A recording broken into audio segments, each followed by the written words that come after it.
Oy vey. I am Busy Phillips. That's all.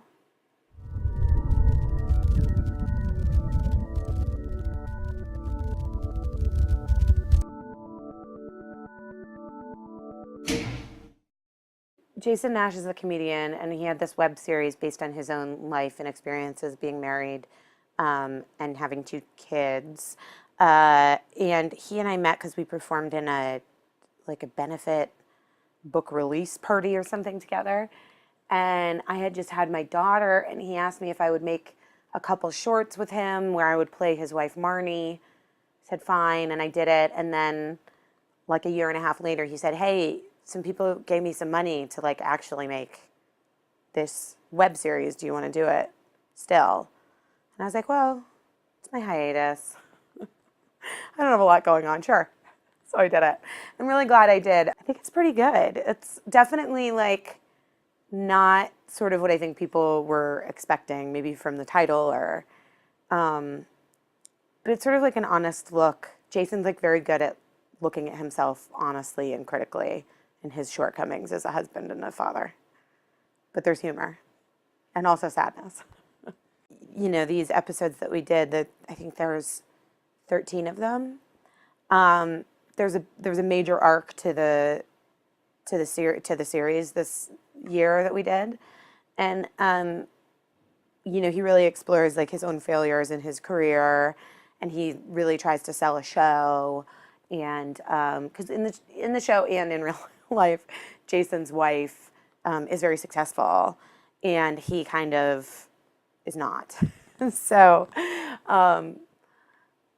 So that's real. I mean, there are definitely some fabricated elements. What's so fun about it is, as opposed to doing a network television show, which I also am on, this kind of affords you the freedom to mess around and have fun and improv, and it's just a way more relaxed environment.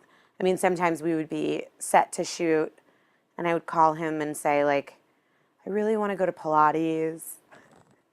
Can we push it till tomorrow?" He'd be like, "Sure." Because there's no crew. It's just like you and two friends and a guy holding a boom mic who also produces the show, So it's fun. I really enjoyed it. There were sound challenges. And I just mean like there was like always construction or leaf blowers or something. When you're on like a real production, you don't deal with that. So there were sound issues for sure. But other than that, it was just really fun. And, Jason got an amazing group of people to come in and guest star. Marilyn Raskob and Andrea Savage, who's so funny in this one episode, and TJ Miller and Paul F. Tompkins and Matt Walsh, like all these, Andy Daly, like all these incredible people. So it was fun. It was just kind of like very easy. And a blast. You don't want to do something like that and have it be some arduous process, My experience is that people either love it and they're like, are so impassioned about it, or they literally have never watched it. I don't find a lot of people who watched it and say they hate it. I've found a lot of people who are like, yeah, I don't know, is that the one about Courtney Cox is like divorced and she's dating young guys? I never watched that. And I'm like, no. Yeah, well, there you go. So, I think we're more up against like the terrible title, which has been widely acknowledged now at this point, and then just getting people to kind of give it a shot, which I think it's hard, for a lot of people in this country to, if it's not like given to them on a little platter with like arrows pointing to what everything is, they're like, I'm confused. What is this? I don't understand.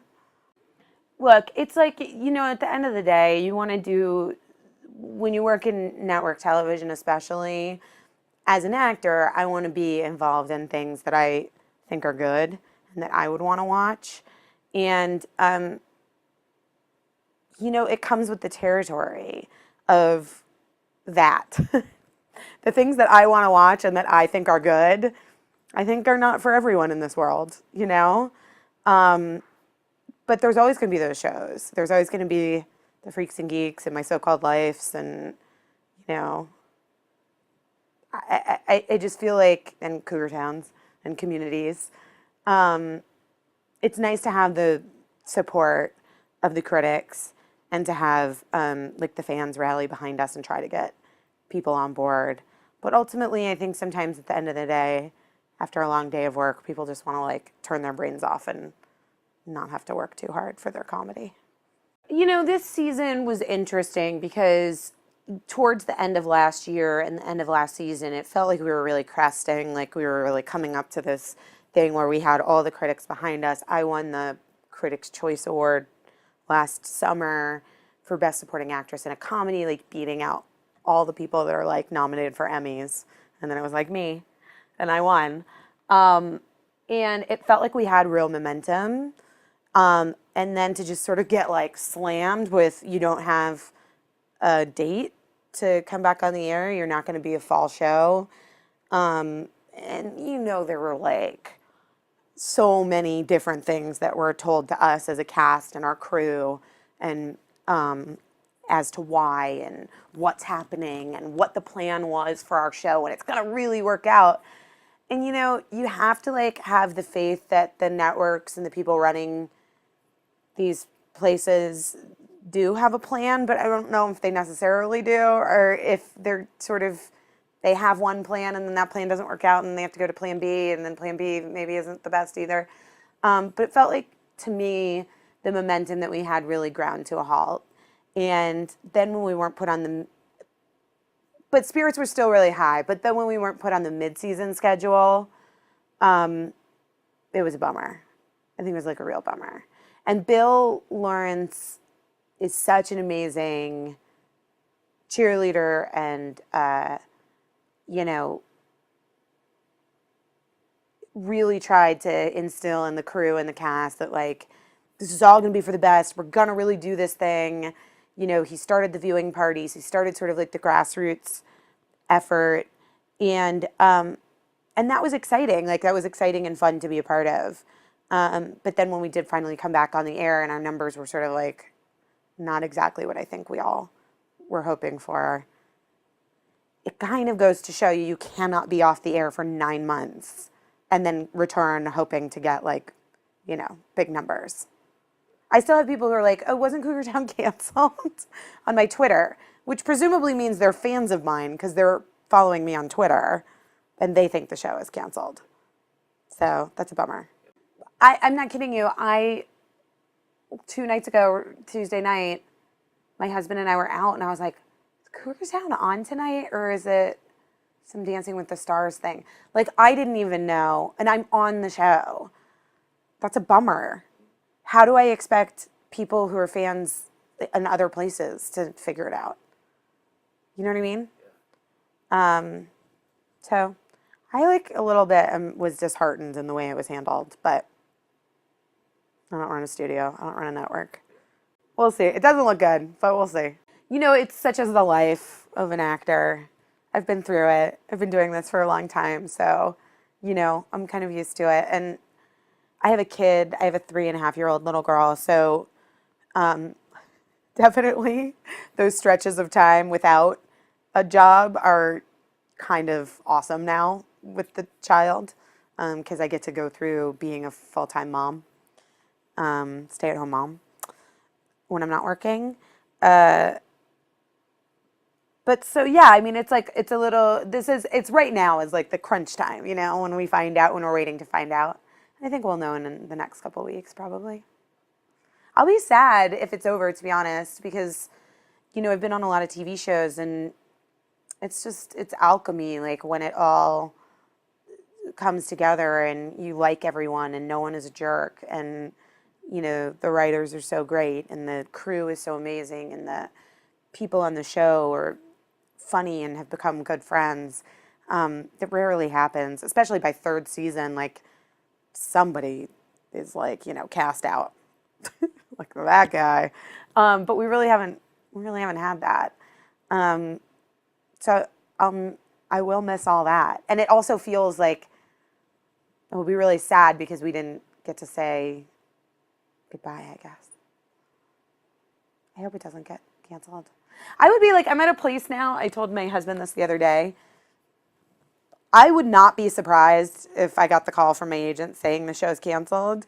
And I would not be surprised if I got a call saying the show's picked up. Like, I just feel like there's no telling what's going to happen. The ratings would certainly imply that we're going to cancel. Yeah, I just finished this movie in New York with Justin Long and Keir O'Donnell and Evan Rachel Wood, called A Case of You. And it was a lot of fun. It was great to work with those guys. Again, there was like definitely like a sense of freedom on it when you do these smaller films, and we just had a really nice time. And I've known Justin for a really long time, and Evan was really great, and it was good. I think the movie's really sweet, and I'm sure it'll do like festival circuit type situation, and then hopefully get a release. It's like a sweet little romantic comedy. And then other than that, I'm trying to get a couple things together, and then I don't know. We're waiting to find out about Cougar Town, because that'll like drastically affect what I do next. So if Cougar Town's coming back, then presumably I would go back to work in July. So, which is not too far away. Movies that are casting now for the summer was like I don't know if I can do them, because you can't, it's tricky. I was sort of a somewhat early adapter to Twitter. And for me, Twitter has been better for my career than any interview I've ever given and any profile that's ever been done of me. Because, for the first 10 years of my career, I felt like people maybe saw the work that I did, had an idea about the kind of person that I was, and I don't know if it necessarily was accurate to who I am and what my voice is. And, short of writing my own web series or doing something of my own work, there's not a real way to get that out there. Because anytime you do an interview, especially in print, you're so at the mercy of how the reporter is going to interpret it. And Twitter just seemed to me like this really incredible direct line to fans and people that might be interested, and to have my voice and my sense of humor come across. And then also with that, like, yeah, the things that are important to you and the things that you care about and you want to shed light on. And, I tend to try to be careful with the things that I retweet from people that are like, please help, my cat get her leukemia surgery, whatever.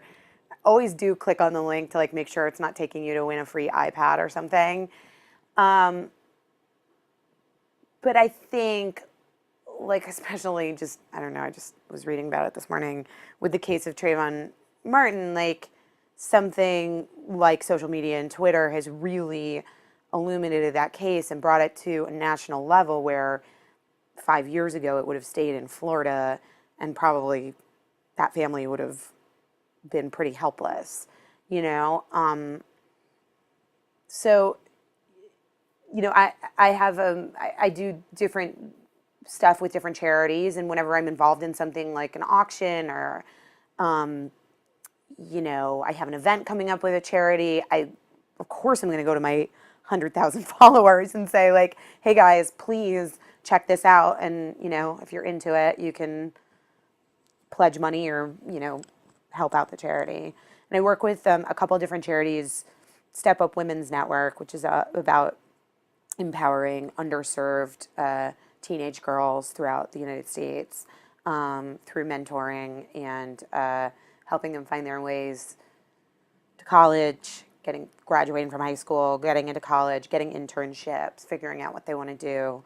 And then One Voice, which is a children's charity based out of Los Angeles that is a similar thing, but it's boys and girls, mentorship, helping sort of underserved kids in the Los Angeles community through a mentorship program, make it through high school, apply to colleges. And, their program's like, I think in its 10th year, and they're at a point now where 100% of the kids are now going on to college.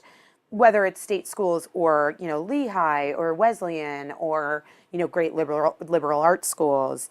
And it's just so important because these kids, a lot of them, have hung out with them, have talked to them, and just wasn't even a consideration before they joined the program when they were like 13. Like they didn't think they were going to go to college.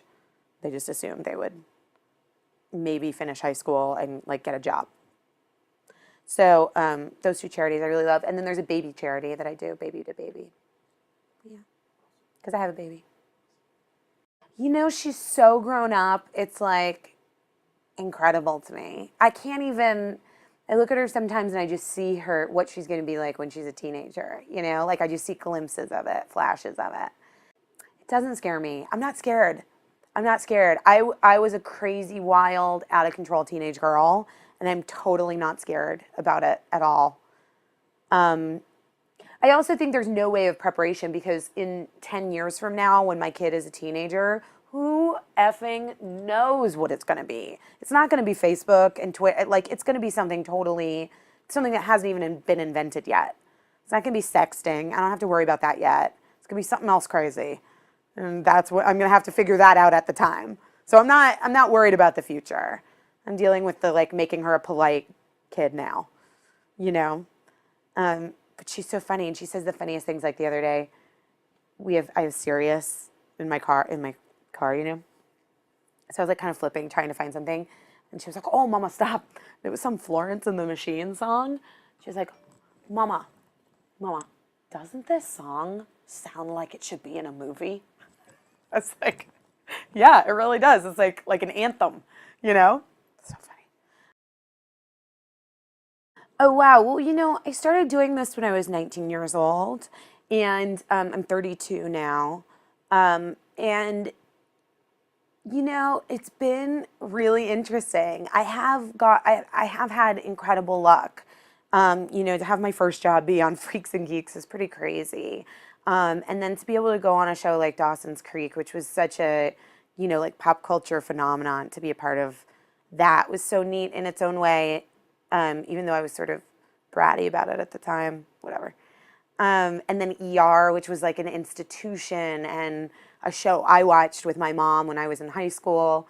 And then to where I am today. I think one of the things that I've learned is that early on, I was always looking at other people's careers who I thought, like, I should have that career. I should be that actor. I should be people my own age who were doing things that I thought were bigger than or better than what I was doing.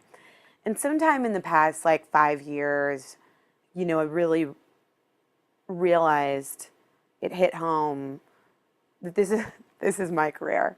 And there's no sense in comparing or being competitive because I do a very specific thing and I'm a very specific type of actor. And I think it's like a disservice to my own talent to think that I could do what, Rachel McAdams does in her career, or, I don't know, or Katie Heigl, or I'm like really content with the work that I do and the stuff that I'm a part of.